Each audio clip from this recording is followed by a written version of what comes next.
जिस देश से माओं बहनों को अगयार उठा कर ले जाएं, जिस देश के कातिल गुंडों को अशराफ छुड़ा कर ले जाएं, जिस देश की कोर्ट कचहरी में इंसाफ टकों पर बिकता हो, जिस देश का मुंशी काजी भी मुजरिम से पूछ के लिखता हो, जिस देश के चप्पे चप्पे पर पुलिस के नाके होते हों, जिस देश के मंदिर मस्जिद में हर रोज धमाके होते हों, जिस देश में जाके रखवाले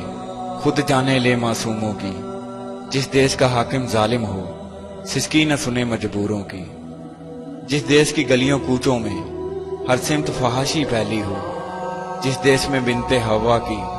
चादर भी दाग से मैली हो, जिस देश में आटे चीनी का बहरान फलक तक जा पहुंचे, जिस देश में बिजली पानी का फुकदान हलक तक का पहुंचे, जिस देश के हर चौराहे पर दो चार भिखारी फिरते हों, जिस देश में रोज जहाजों से इमदादी थैले गिरते हों, जिस देश में गुर्बत माओं से बच्चे नीलाम कराती हो, जिस देश में दौलत शरफा से नाजायज काम कराती हो, जिस देश के ओहदेदारों से ओहदे न संभाले जाते हों, जिस देश के सादा लो इंसान वादों पे ही टाले जाते हों, उस देश के हर एक लीडर पर सवाल उठाना वाजिब है, उस देश के हर एक हाकम को सूली पे चढ़ाना वाजिब है।